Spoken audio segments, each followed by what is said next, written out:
กะสบายดีแหละสวัสดีตอนเช้าเด้อพ่อแม่พี่น้องเบิดสุขทุกคนเนาะว่าสิเป็นฝั่งไทยฝั่งลาวหรือต่างประเทศก็สบายดีเนาะมื้อนี้น้องน้ำฝนก็สิมาจกข้าวเย็นไว้ซื้อข้าวจี่ให้น้องๆเนาะ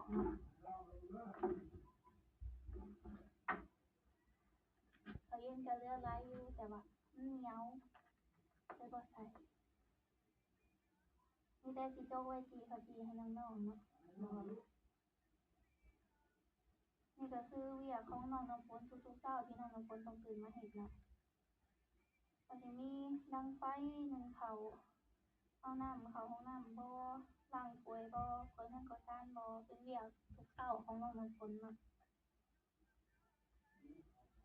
ข้าวเย็นเหนียวเนาะก็เลยบ่ได้ใส่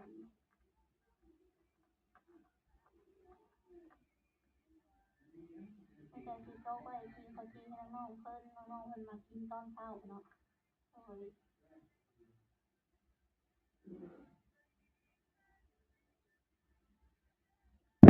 โดยเนาะแม่เฒ่าเพิ่นเป่งน้ำมาเมื่อกี้น้องน้ำฝนก็สิไปเป่งน้ำกันเนาะสิไปเอาน้ำเข้าห้องน้ำกันเนาะโดย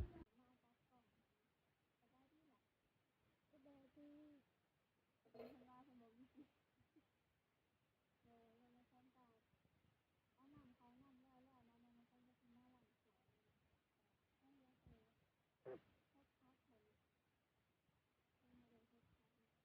ให้เพิ่นบ่ได้เฮ็ดพักนี่ก็น้องน้ำฝนล้างถ้วยแล้วน้องน้ำฝนก็สิไปเฮ็ดพักเดี๋ยวตั้งให้ดิปิดก็ได้ครับ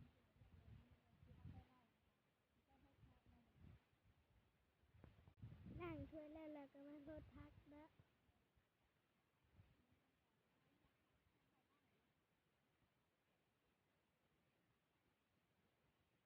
รู้สึกว่าอยากปิ้งแห้งเลยเด้อ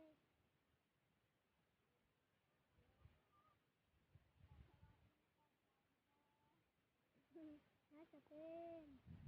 รู้สึกว่าอยากปิ้งอยู่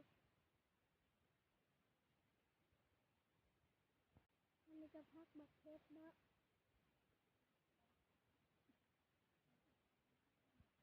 เป็นหมากเป็นต้นน่ะมันเป็นหมากใหญ่ๆมันบัวกินเบิดเลยบัวเนี่ยเดี๋ยวเป็ดเลยน้องน้ำฝนกาเฮ็ดเวียกเฮือนเวียกซ่านแล้วเป็นที่เรียบร้อยแล้วน้องน้ำฝนกาสิขอโตวลาไปก่อนเนาะขอกล่าวคำว่าสบายดีสบายดีน้อง